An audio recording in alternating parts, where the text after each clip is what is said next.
Starts and ends with a girl, too small and inadequate for that world of ash, tar, and coal where she was born. When her mother died suddenly, the little girl, with only the company of a stuffed friend she would soon forget, found herself all alone on an icy bench, waiting for the carriage that would take her to the austere Bunny Hall.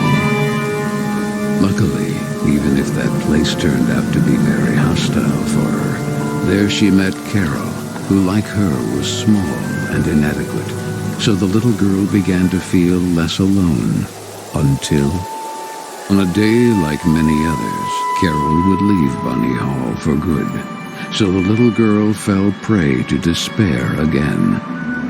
After all, in a world made of ash, tar, and coal, furiously ticking away like a crazed clock, what can a little girl do? All by herself.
speaking to me? Princess? No, I mean... I believe so.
Oh, hello, little bunny. That letter is mine. Could you... The sweet, bespectacled bunny ignored the little girl and took the letter with them.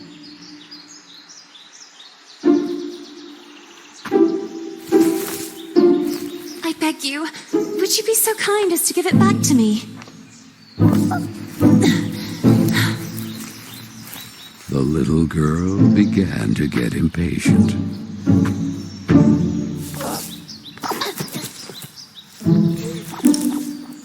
The little girl wouldn't let it win, so determined to recover Carol's letter, she followed the mischievous bunny.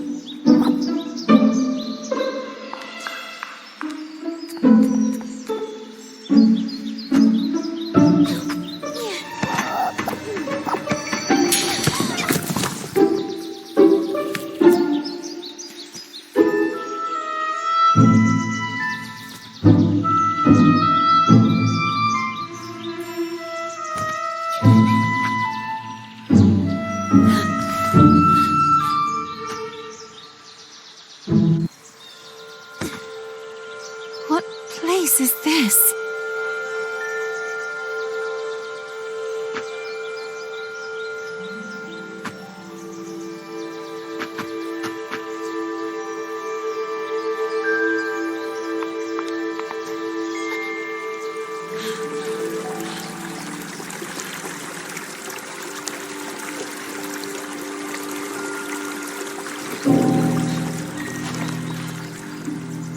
That kite, it reminded the little girl so much of her friend Carol.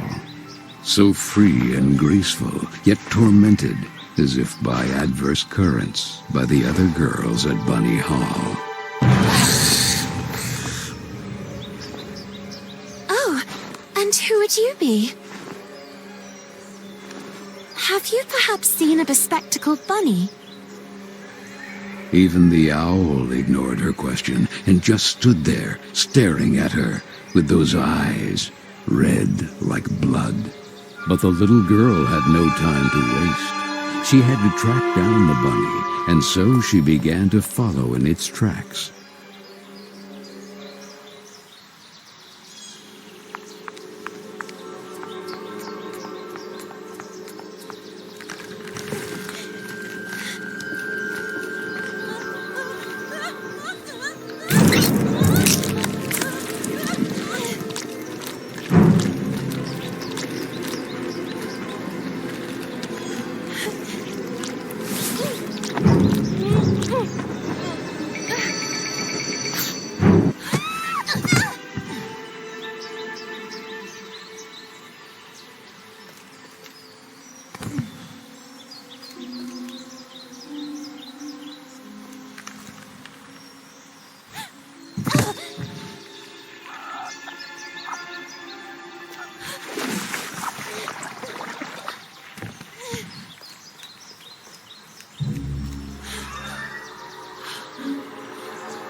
And the girl, filled with a chilling sensation she could not explain, dove into the water.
So the little girl fell, and fell once again.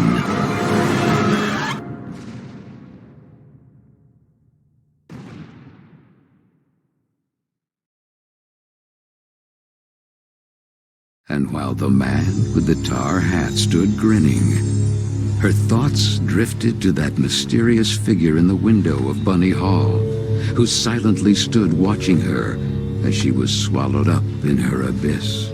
And this is how our story begins. A letter, a roar, then a daring plunge, and a little girl, too small and inadequate for that world of ash, tar, and coal of which she was a part.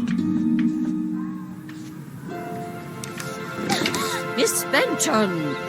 I am pleased to note that my voice is so soft that it encourages restful sleep in class. Would you be so kind as to share your wisdom on today's topic with your fellow classmates? There was a man made of tar, an owl, and a bunny with glasses. Such impertinence. Home economics, ladies' etiquette. Chapter 9. Be always beautiful, perfumed, and impeccable. All of you young women of today are privileged to witness the deeds of the great men of your era. The grand discoveries, the phenomenon of industrialization, progress. Soon you will be wives and then mothers of great men who will go down in history. And you, Miss Benton, make fun of it. This establishment, too, if events continue to transpire as hoped, will undergo important developments, and you will be the first to benefit from them. Why, ladies? A portion of Bunny Hall was conceded to a corporate collective in order to form a small branch, thereby taking advantage of the area's greatest resource, rabbits. This will not only bring new luster to the estate in this region, but also new jobs. Very good, Miss Vicky Trout. At the very least, Lana has grasped the rabbit matter. In this regard, our dear Frank reminds us that it is strictly forbidden to venture beyond the walls of the park. The disinfestation work will resume tonight after the strong winds of recent weeks. Remember not to be overwhelmed by the explosions. It's all perfectly normal. The soil is blasted with charges and the rabbits forced out of their burrows. Who did it? Miss Benton!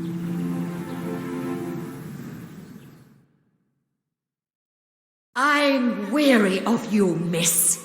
Ungrateful, arrogant troublemaker. Why is it so difficult for you to behave like all the others?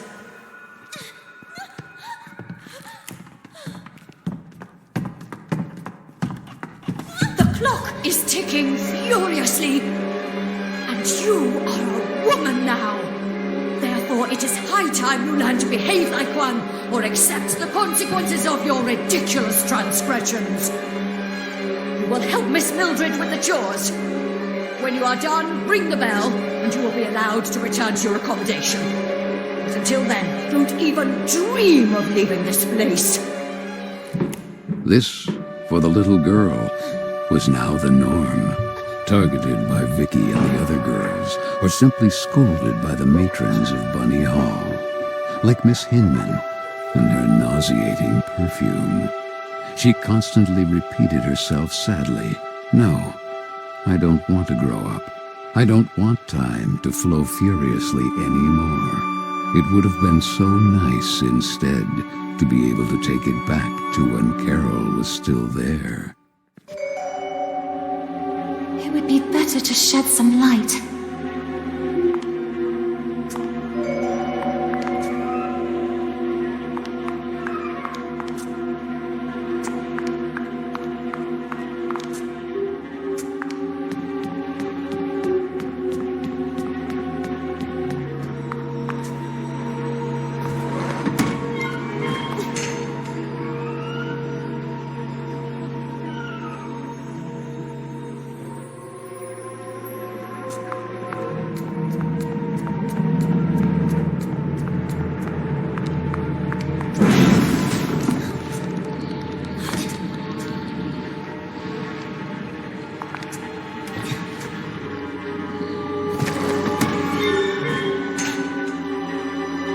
Where the heck did the broom go? Oh, here it is. Better get to work.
Where did this come from?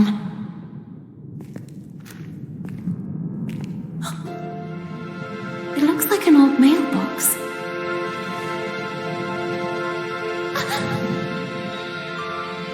Oh, maybe I'm still dreaming. Who is there? So I really am dreaming. What's this?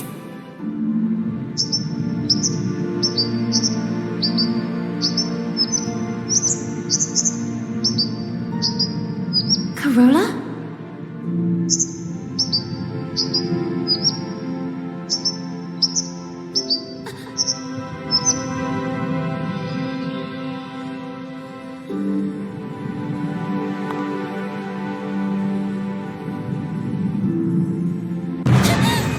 Who are you? Stop!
birds of prey.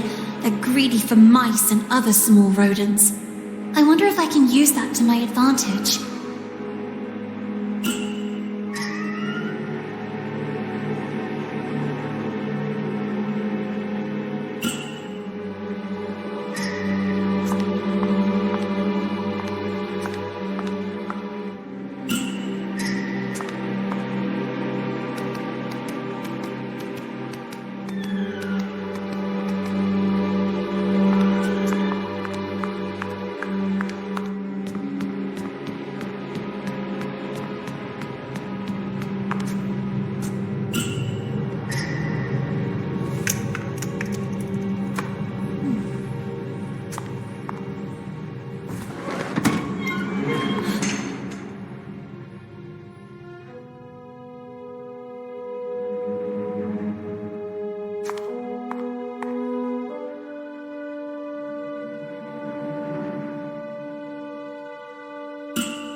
have been a great help to me.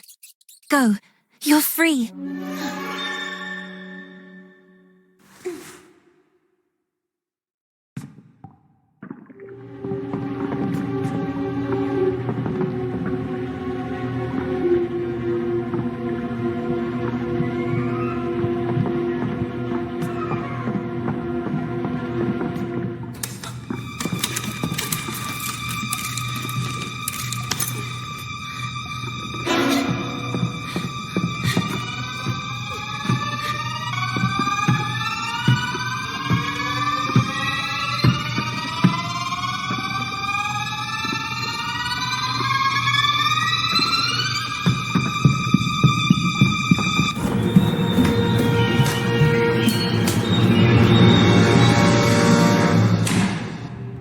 Who was that boy? And what was he doing?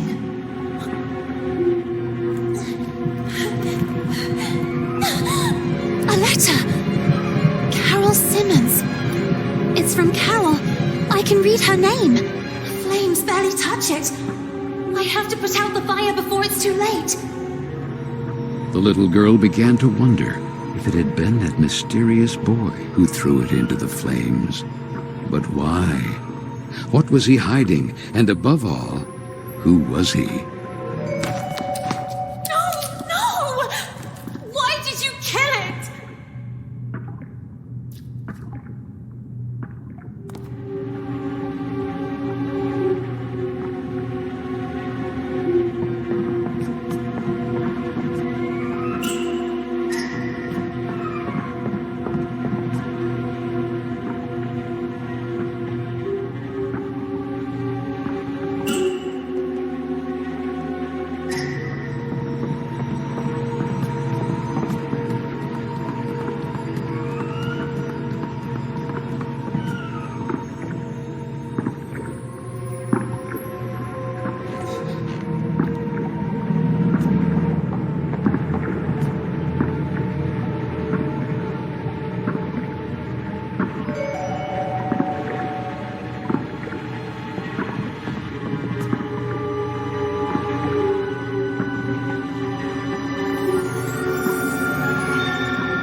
spirits are as insidious as snakes, aren't they, little girl? Who's there?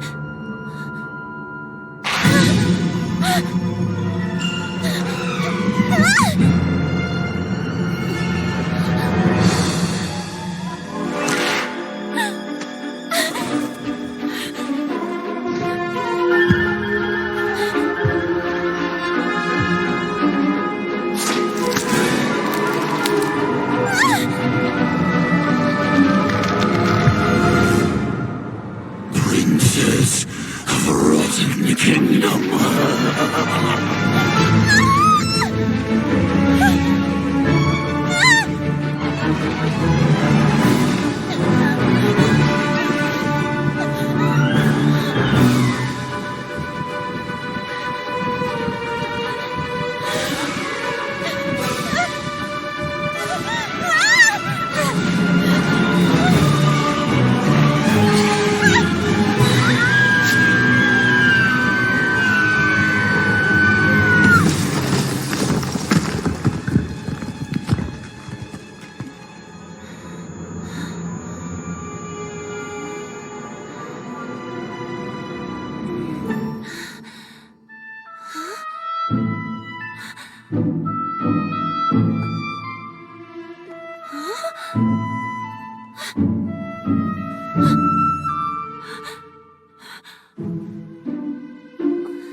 And then the little girl, victim of some dark spell, regained consciousness in the attic of Bunny Hall.